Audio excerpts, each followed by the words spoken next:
Coco Martin, grateful sa pamamayagpag sa Batang Quiapo, hindi nagpatinag sa isyu.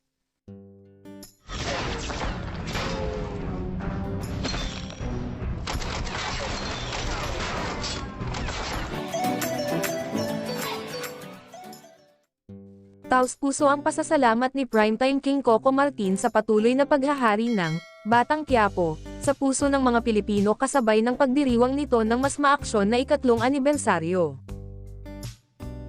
Sa ilang social media posts ng Dreamscape Entertainment, iginunita ang anibersaryo sa pagpapasalamat ng mga die-hard kapamilya kay Tanggol sa pagbibigay nito ng todo-tadong aksyon, drama, saya, at inspirasyon sa loob ng 3 taon. 3 taon mo na kaming napapasaya, napapahanga, at napapaiyak sa bawat eksena, sabi ng isang kabatang Quiapo. Saad naman ng isa pang manonood, maraming salamat sa patuloy na pagbibigay inspirasyon at saya sa aming lahat.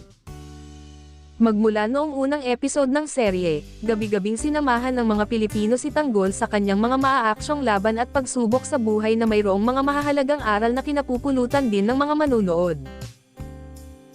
Sa pagpapatuloy ng pagdiriwang ng anibersaryo, handog ng serye ang makapigil hiningang bakbakan sa pagbubukas ng linggo kung saan haharapin na ni Tanggol ang panibagong misyon na maaaring magbago ng kanyang buhay. Samantala, pararangalan ngayong taon ng Philippine Arts, Film at Television Awards sina Coco Martin, Dingdong Dantes, at Marian Rivera.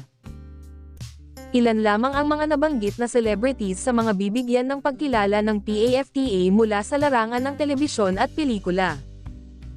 Double winners ang Batang Quiapo dahil, wagi bilang Best Drama Series, FPJ Batang Quiapo at Best Drama Actor, Coco Martin, Batang Quiapo, Breakthrough Performance Award, Maris Racal.